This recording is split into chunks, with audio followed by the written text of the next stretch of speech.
Welcome to this 10-minute tutorial, and today I'm going to show you how to attach a fireplace to your wall using a simple DIY method that costs less than a tenner. If you have a wooden fireplace around and you don't have any specialist brackets that came with it, or if you're finding it tricky to find a solid solution to attach it to your wall, then this method may help you solve that problem without any screws on show. Plus, I'm going to show you how to finish the surround to make it look seamless in your space. Now, some fireplaces, especially cast iron ones, come with built-in holes like the ones you can see here. You may also find brackets like this attached to your wooden surround. If so, you just need to secure it in the wall with screws through those holes. Both this fireplace and the wooden surround fireplace were great bargain finds via eBay. We have a Victorian house, so buying period style fireplaces was very important for bringing that character and flair back to our bedrooms. But buying old does come with its challenges, including having to fully restore this cast iron beauty. If you also need some guidance on how to take an original fireplace from dusty and used to restored and beautiful, you can find that full process video on my channel right now.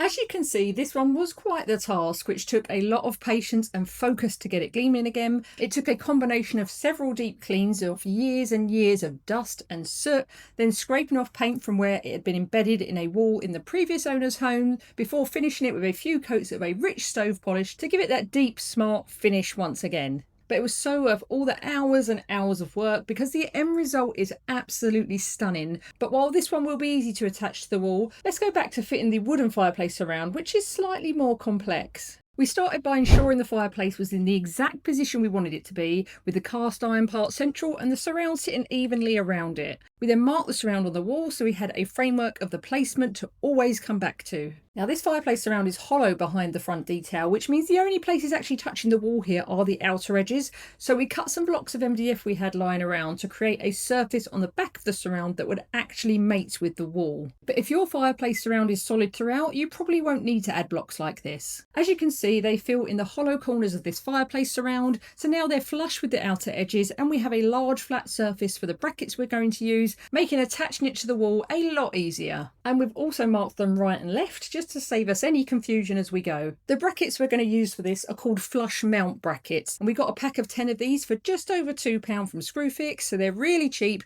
but they are readily available at most DIY stores. Mark these in the centre of your wooden blocks, the same height on both blocks, and then you can lightly attach them to the blocks using basic wood screws. It's important you use flat top screws because the other part of the flush mount will need to slide over these screws. We then used some grab adhesive we had out to attach the wooden blocks into the corners of the fireplace surround before screwing them in place for a firmer hold. Again, go for flat top wood screws so you can get that flush finish against your wall. Now, obviously this won't be universal to every fireplace surround, so adapt it the best you can to work with yours. As I said, if your fireplace is solid on the back, then you don't need to add these blocks. You just need to find a level position on the back of the fireplace to attach your flush mounts. Obviously you can go with just glue and let that dry, but we also screwed the MDF blocks in place for added security using the same flathead wood screws, long enough to go through the MDF and into the fireplace surround, but without going all the way through to the front. I'd recommend using an impact driver for this rather than a manual screwdriver, as this is going to speed up the process massively. Then you can tighten up the screws on your flush mounts,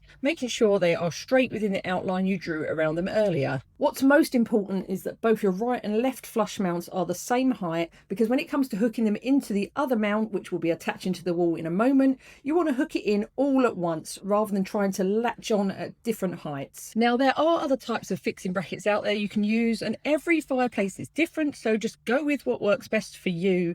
We found this solution a really affordable one and secure enough for a fairly lightweight piece of furniture like this to hold in place without any worries of it falling. Once your blocks are secured and your flush mounts are on, and it's important it is the flush mount that hooks on from above, not below, so you can hook it down to the flush mount that will be on your wall. Be sure to test that the corresponding flush mount slides in over your screws. If not, you may need to sink those screws a bit more. Now we're happy with that, so let's move on to fixing the second flush mount onto your wall. The position of the flush mounts need to match up pretty perfectly to slide into each other, so you can just transfer the measurements from the back of the fireplace onto your wall using the outline of the fireplace you drew earlier. But here's a little hack to make it even easier. We put a thick blob of grab adhesive on the top 2 screws of the flush mounts on the back of the fireplace. Then we push the fireplace into the correct position onto the wall, which allows those adhesive blobs to print. So now you have actual markers of the position of your flush mounts without the need for any measurements. Super easy. So take the corresponding flush mounts and line up the top 2 screw holes with the adhesive prints and draw circles in all 4 corners to get your screw positions. And yes, you'll get adhesive on your pencil, but don't worry about that. Just take a cloth to remove any excess adhesive on your pencil and your wall. Then you want to drill in these holes as deep as your screws and wall plugs are. And this is a plasterboard wall, so we use plastic plasterboard fixings to enable a better grab into the wall. Once you've got all your wall plugs in, then you can attach your flush mounts to the wall. As mentioned, you want these to be the flush mounts that you hook down into, so you can slot your fireplace into position from above. Now, will these be 100% accurate? Probably not, but we are DIYers here. We're never going to get everything completely perfect, but we are looking for a good enough connection so that the fireplace sits straight and it is level enough to the eye when actually fitted. If you're not confident with power tools, you can absolutely use a manual screwdriver here. Just an impact driver, even a cheap one, will speed up the process for you. Now, once those flush mounts are on, you are pretty much done. It's just a case of fitting it now, and this may take a little trial and error, and it is a lot easier if there are 2 people tackling it. And you want to make sure those screws are sunk the best they can be to avoid any catching on the other flush mount when it comes to fitting. If you have a cast iron insert, put that in position first, make sure it is central, and this is likely to be freestanding and you probably won't need to secure it to the wall. The surround over the top of this acts like a safety gate, so you can't just pull it over. Then lower your surround onto the wall, lining up those flush mounts the best you can so they slot in easily from above.